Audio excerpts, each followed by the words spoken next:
교수님 감사합니다. 세 번째 순서는 약재부 문미라 약사님께서 장기 이식 이후에 먹게 되는 약물에 대해 강의해 주시겠습니다.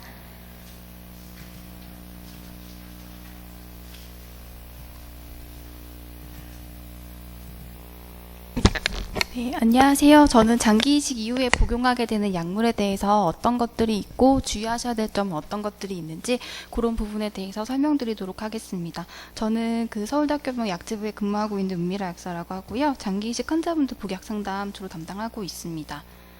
오늘의 순서는 이식하고 드시는 약물 요법의 목표, 왜 드셔야 되는가, 그리고 어떤 약들이 있고 용법은 어떤 것들이 있는지 간략하게 설명을 드릴 거고요.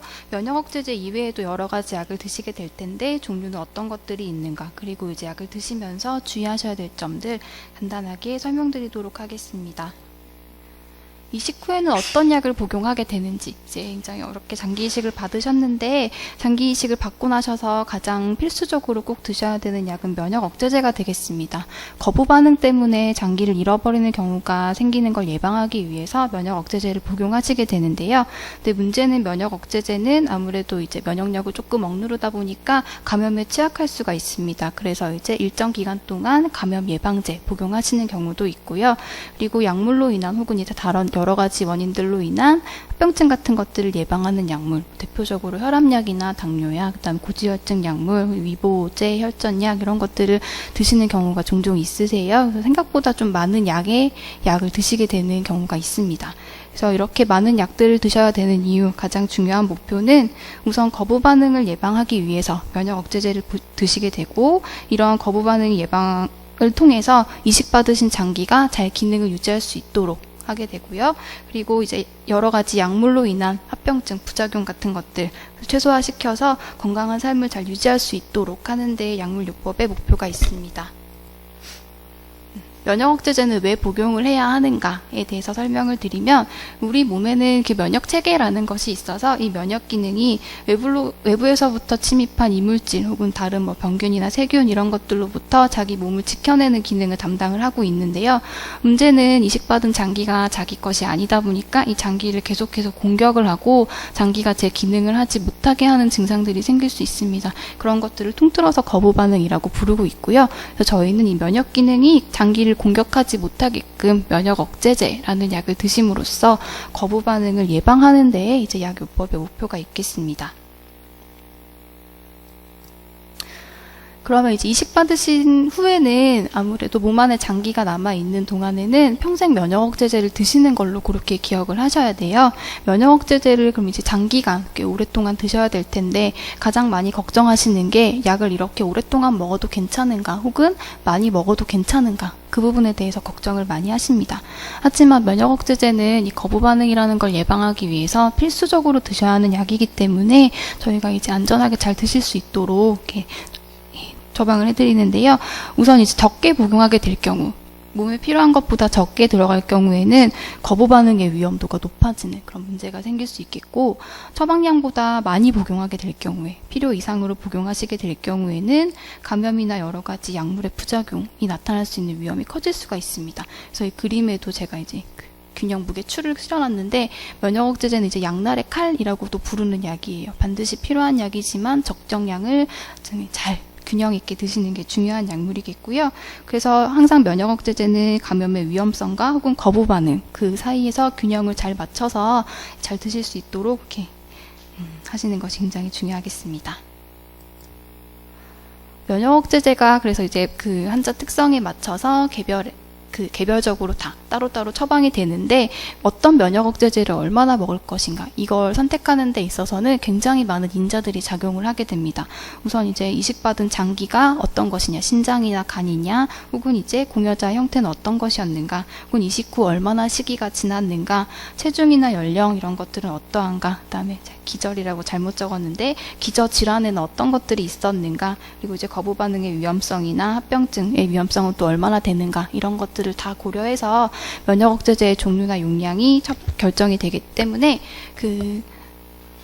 같은 시기에 같은 종류의 이식을 받았다 하더라도 먹는 양은 전부 다 다를 수가 있어요. 그리고 먹고 있는 종류라든지 그런 것들은 다 차이가 있을 수 있는 게 이런 워낙 개개인의 특성에 맞게끔 처방이 되는 약물이기 때문에 종류는 얼마든지 다를 수가 있습니다. 그래서 이제 면역 억제제는 자기가 얼마를 먹고 있는지를 알고 있어야 되는 약물이기도 하고 어떤 종류의 무슨 약들이 있는가 그런 것들을 미리 이제 확인을 하셔야 되는 약이기도 해요. 그렇다면 이제 종류는 어떠한 것들이 있는가? 사실 종류는 굉장히 많이 있는데요. 가장 많이 쓰이는 약제를 제가 1, 2, 3번으로만 간단하게 실어봤고요. 우선 1번에는 타크로리무스와 사이클로스포린이라고 부르는 약이 있는데 이들 약 중 둘 중 한 가지 보통 많이 사용하시게 되실 거고 그다음 2번 스테로이드, 3번 마이코펜놀레이트라고 부르는 여러 가지 약제들이 있습니다. 근데 면역 억제제는 한 가지만 먹는 게 아니고요. 이 중 제가 1, 2, 3번 적어놓은 약제들을 여러 가지를 섞어서 드실 수가 있어요. 가장 기본이 되는 1번 타크로리무스에다가 PD, 스테로이드를 섞거나 혹은 이제 마이코페놀레이트를 섞어서 두세 가지 약제를 드시게 되는데 제가 면역 억제제는 굉장히 필수 꼭 중요한 약이고 부작용도 있기 때문에 적정 균형을 잘 맞춰야 되는 약이다 설명을 드렸는데 이렇게 두세 가지 먹는 거에 대해 걱정하시는 경우가 간혹 있어요. 근데 이렇게 여러 가지를 섞어서 먹는 이유는 그 약별로 작용하는 방식이 조금 다 다양합니다. 그래서 저희가 원하는 면역 억제 조절 효과는 최적화 시키기 위해서 여러 가지 약을 섞게 될 거고요. 근데 이제 만약에 약을 한 가지만 먹는다. 그럴 경우에는 저희가 원하는 효과를 얻기 위해서는 약을 굉장히 고용량으로 복용을 하셔야 돼요. 그렇게 되면 오히려 부작용의 위험이 클 수 있기 때문에 부작용은 줄이되 효과는 최적화시키기 위해서 이렇게 여러 가지 약제를 섞어서 복용하는 게 이제 일반적인 방법입니다. 지금부터는 어떤 종류가 있고 어떤 약들이 있는지 간략하게 좀 모양을 보여드리려고 하고요. 제일 기본이 되는 타크로리무스 혹은 다른 이름으로 줄여서 FK 이렇게도 많이 부르고 있고요. 제조회사에 따라서 프로그랍이라고 부르기도 하고 타크로벨이라고 부르기도 합니다. 네, 용량이 1ml짜리가 있고 0.5ml짜리 타크로벨 같은 경우 0.25짜리 이렇게 있고 색깔도 거의 통일되어 있어요. 하얀 색깔은 1ml고 노란색은 0.5ml, 하얀색, 흰색 섞인 거는 0.25 이렇게 정해져 있는 약인데 이 면역 억제제는 사람마다 처방되는 그 용량이라든지 그런 것들이 다 차이가 날 수가 있어요. 우리 똑같은 양을 먹어도 그 사람 개인별로 이걸 흡수시키고 대사시키는 속도가 다 차이가 있기 때문에 몸 안에 남아있는 적정 양을 확인을 하게 되고 그래서 이제 필요한 양만큼 처방을 하게 되는 약물인데요. 그래서 이제 한 번에 먹어야 되는 게 몇 개다 이런 게 딱 정해져 있지는 않아요.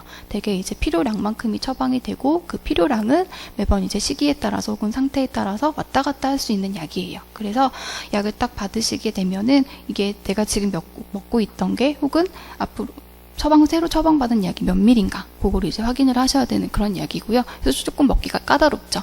다른 뭐 일반 감기약이나 이런 것들은 연령이라든지 그런 성인인지 소아인지 이런 거에 따라서 딱 용량이 정해져 있는데 면역 억제제는 용량이 정해진 약은 아니에요. 그래서 이제 모양이라든지 처방받은 용량 늘 항상 신경을 쓰셔야 되는 그런 약이 되겠고요. 드시게 되는 방법은 하루 2번 복용하시는 약인데 이 약이 조금 까다로운 게 공복에 드셔야 되는 게 많이들 어려워하시는 부분이에요. 음식물이랑 같이 먹게 되면 흡수가 굉장히 좀 떨어지고 이게 일정 농도를 유지해야 되는 약인데 흡수량의 변화가 있으면 그 농도를 유지하기가 굉장히 어렵겠죠. 그래서 이제 저희가 일정하게 흡수될 수 있게끔 하기 위해서 공복에 드시도록 설명을 드리는 약인데요. 그래서 이제 좀 아이가 약을 잘 챙겨 먹을 수 있는 그런 나이가 되면 공복이 크게 문제가 안 되는데 아주 어린 아이일 때 좀 약간 갓난쟁이일 때 수술을 하게 된다든지 그럴 때는 이 먹는 시간에 대해서 조금 어려워하실 수가 있어요. 그렇게 되면 저희가 이제 나중에 복약 상담을 따로 또 한번 개별적으로 하게 되는데 그때 자세하게 더 상담 도와드리도록 하겠고요. 그래서 이제 공복에 먹는 게 필요한 약물이다. 그거 좀 신경 쓰셔야 되는 약이고 면역 억제제가 굉장히 필수적인 약인데 부작용이 조금 많이 있어요. 그래서 이제 장기적으로 안전하게 드시기 위해서는 이러한 부작용에 대해서 적절하게 신경을 쓰시고 치료를 받으시는 게 필요합니다. 그래서 어떤 것들이 있는지 설명을 드리는데요. 제가 이제 부작용을 말씀을 드리면 이런 것들을 겁내하셔서 약 드시기를 꺼려 하시는 경우가 간혹 있습니다. 하지만 이런 부작용에 대해서 충분히 치료가 다 가능하고 부작용보다 더 중요한 거는 사실 거부 반응이 생기지 않도록 하는 거예요. 그래서 부작용보다는 거부 반응 예방 목적에서 약을 좀 잘 챙겨 드셔야 되는 그런 약물이 되겠고, 대표적인 게 이제 모든 면역 억제제의 공통적인 부작용인데 감염의 위험성이 조금 있어요. 그래서 이런 감염을 예방하기 위한 여러 다른 약물이 처방되는 경우도 있고, 특히 약을 처음 먹을 때 이제 어른들 같은 경우는 이런 걸 잘 표현을 하세요. 두통이라든지 손떨림 좀 말씀을 많이 하시는데, 이제 어린 아이들 같은 경우는 이런 걸 잘 관찰하지 못하거나 혹은 알아차리기가 어려운 경우도 있을 수 있습니다. 근데 이런 두통이나 손떨림 같은 경우에는 처음에 고용량으로 쓸 때 잠깐 나타났다가 서서히 시간이 지나면 몸이 서서 적응을 해서 사라지는 증상, 그렇게 알려져 있고요. 중요한 거는 이제 이 약 때문에 혈당이 올라가거나 혈압이 생기거나 이제 신장 기능에 오히려 영향이 있거나 그런 가능성이 있어요. 그래서 이제 너무 많은 양이 처방되지 않게끔 늘 신경을 쓰고 있는 약이고요. 음식물과의 상호작용이 있어서 공복에 드셔야 된다 설명을 드렸는데, 드시면 안 되는 음식이 또 한 가지가 있어요. 이제 대표적인 게 자몽입니다. 이 자몽 같은 경우는 타크로리무스가 우리 몸에서 이제 간에서 해독이 돼서 빠져나가야 되는 약인데, 이게 그 약물의 농도를 일시적으로 높여버리는 그런 안 좋은 작용이 있어요. 그래서 이제 원하지 않게 약물 농도가 높아진다든지 혹은 그로 인해서 부작용이 생긴다든지 하는 증상들이 생길 수 있기 때문에 아마 약을 드시게 되면은 자몽은 안 드시는 걸로 그렇게 알고 가셔야 될 거예요. 네, 그래서 간략하게 설명을 드렸고요. 타크로리무스 말고 이제 사이클로스포린이라는 약을 쓰시는 경우도 간혹가다 있을 수 있습니다. 이 사이클로스포린도 마찬가지로 중요한 면역 억제제이고, 복용 방법은 하루 2번 12시간 간격 똑같은데요. 공복에 먹지 않아도 된다는 장점이 있기는 합니다. 하지만 알약의 크기가 손가락 크기 1마디 이상 정도로 조금 큰 약이기도 하고요. 이게 말랑말랑한 캡슐이라서 이제 가루로 먹어야 된다든지 용량 조절을 해야 된다, 그럴 때는 조금 드시기 불편하신 경우도 있고, 제가 여기 캡슐만 실어드렸는데 물약도 있어요. 시럽도 있어요. 그래서 이제 용량 조절이 필요한 경우에는 시럽으로 쓰시는 경우도 간혹 있습니다. 하지만 타크로리무스에 비해서는 요즘에 아주 그렇게 많이 쓰고 있는 약은 아니기는 해요. 부작용도 거의 다 비슷한데, 이제 여러 부작용 측면에서는 타크로리무스보다 조금 더 부작용이 빈번하다기보다 좀 더 나타날 수 있는 가능성이 높은 거로 알려져 있고요.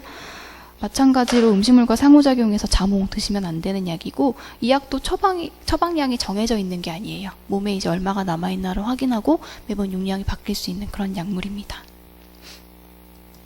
네, 스테로이드. 스테로이드를 외부에서 고용량으로 먹게 되면 면역력을 좀 억누르는 기능이 있기 때문에 면역 억제제로서 처방이 되는 약이고요.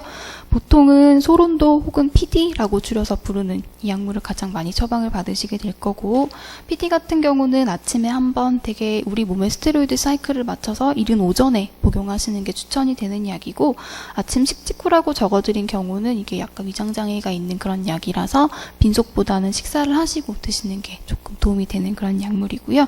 이식받은 장기 종류에 따라서 점차 감량해서 중단하는 경우도 있고, 저용량으로 꾸준히 유지해야 되는 경우도 있습니다. 네, 부작용들이 혈당을 올리거나 혈압 높이는 건 비슷한데, 이제 부종, 이게 약간 얼굴이 띵띵 붓거나 손발이 붓거나 그런 증상들이 오래 복용하시게 될 경우에 생기는 경우도 간혹 있어요. 위장장애 있다 설명드렸고, 피부를 약하게 할 수도 있어서 이제 아이 활동 필요할 경우에는 선크림을 발라야 되는 그런 약이기도 하고, 어린아이들 같은 경우는 성장 지연에 문제가 있는 그런 약이기도 한데, 그래서 이제 최대한 저용량으로 유지하게끔 하는 약이기도 하고요. 그다음에 이제 골다공증 일으킬 수도 있어요. 그래서 뼈를 좀 약하게 하는 그런 약이기 때문에 식사 같은 것들 관리하실 때 좀 칼슘 풍부하게 드실 수 있도록 설명드리는 그런 약물입니다. 그다음에 마이코페놀레이트. 소아에서는 사용량이 그렇게 많지는 않은데요. 이것도 이제 면역 억제제 중에 한 가지가 되는 약물이겠고, 하루 2회 12시간 간격 공복에 드시는 약이라서 타크로리무스랑 같은 시간에 그렇게 복용하는 약이 되겠고요. 부작용이 이제 복통, 아랫배가 부글거리듯이 아프거나 좀 설사를 많이 하거나, 혹은 이제 혈액 검사로 나타나는 여러 가지 혈액 독성 부작용들 이런 것들이 있을 때에는 약용량을 줄이거나 혹은 잠깐 중단을 해볼 수도 있는 그런 약인데 내 면역 억제제를 계속 드실지 혹은 중단하실지는 그 의료진과 항상 상의를 거치신 다음에 의료진의 판단하에 진행이 되는 부분이기 때문에 임의로 약을 변경하셔서는 안 되는 약들이세요. 네. 그리고 네, 면역억제제 가장 많이 쓰이는 3종을 설명드렸는데요. 사실 면역억제제 말고도 굉장히 많은 약을 처음에는 잠깐 복용하실 수가 있습니다. 대표적으로 이제 감염 예방약물이 해당이 되겠는데요. 이식 받으시고 그 면역억제제를 먹다 보면 아무래도 취약한 감염증이 여러 가지가 몇 가지가 있는데 대표적으로 이제 폐렴, 이식 후에 생길 수 있는 그런 폐렴이 한 가지가 있어서 이걸 예방하기 위한 박트림이라는 약물을 복용하시게 되실 수도 있고 혹은 이제 진균 감염 예방하기 위한 약물 그리고 이제 CMV 바이러스라고 거대세포 바이러스라고 이제 문제를 일으키는 바이러스가 있는데 이 바이러스를 예방하기 위해서 복용하는 뭐 발사이트 이런 약물이 있기도 합니다. 근데 이제 발사이트 같은 경우에는 최기형성이 있는 약물이라고 해서 보통은 이제 투약을 하시게 되는 보호자분 특히 이제 어머니 분들이 약을 만지실 때 약 가루를 흡입하거나 혹은 맨손으로 만진다든지 그런 것들을 조금 피하셔야 되는 약이기도 해요. 상세한 거는 이게 사실 제가 이식 후에 복용하는 약물이 환자분들마다 다 다양하기 때문에 개략적인 것만 설명을 드리는데 상세 복약 지도를 한 번 더 할 기회가 있으니까 그때 한 번 더 자세히 설명을 드리도록 하겠고요. 감염 예방 목적으로 알약도 있지만 이제 가글을 사용하시는 경우도 있는데 가글은 이제 입으로 감염되는 걸 예방하는 가장 손쉬운 방법 이렇게 설명을 드리는데 보통은 2가지 정도 사용하시게 될 거고 곰팡이균 예방하는 노란색 니스타틴 가글 그 다음에 이제 세균 감염 예방하는 헥사메딘 가글 이렇게 2종류를 사용하세요. 그래서 이제 이런 것들을 통해서 이제 감염 예방한다 그 정도로만 알고 가셔도 괜찮으실 것 같습니다. 사용하는 시기나 혹은 종류는 이식 받으신 장기 종류에 따라서 다 다양할 수 있기 때문에 네, 참고하시는 정도로만 그렇게 보시면 될 것 같고요. 네, 그 다음에 감염 예방제 말고도 이제 위보제 처방되는 경우도 있고요. 위보제도 종류가 굉장히 여러 가지가 있어요. 그래서 이 중에 필요하신 것들 아마 처방받게 되십니다. 그래서 면역억제제가 굉장히 중요한 약물이다. 반복적으로 설명을 드렸는데요.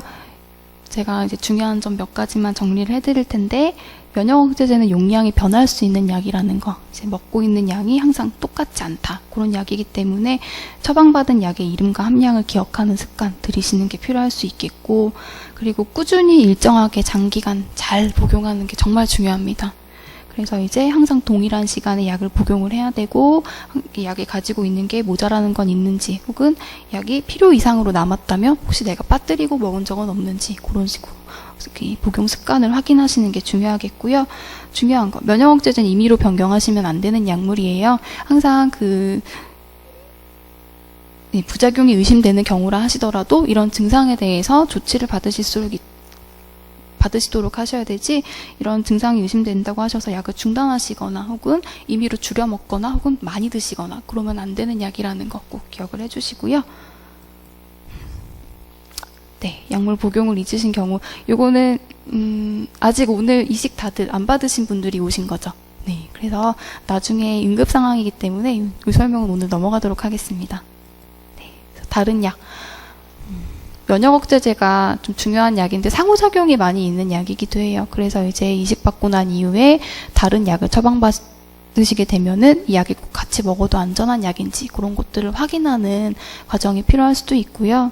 그래서 이제 저희가 가장 염려하는 거는 한약 같은 것들. 이제 한약이 되게 뭐 필요한 약일 수도 있긴 하겠지만 간에 어떤 무리를 줄지 알 수 없는 약이기도 하고 간에 이제 무리가 가면 신장에 무리가 가기도 하고 그래서 이제 의도치 않은 여러 가지 안 좋은 현상들이 생길 수가 있어서 한약 드시는 거를 좀 피하셔야 된다. 그렇게 기억을 하셔야 되겠고요. 한약뿐만 아니라 건강기능식품. 건강기능식품은 거기 라벨에 적혀 있는 거 말고도 뭐가 들어있을지 알 수가 없어요. 그래서 이제 안 드시도록 그렇게 설명을 드리고 있는데요.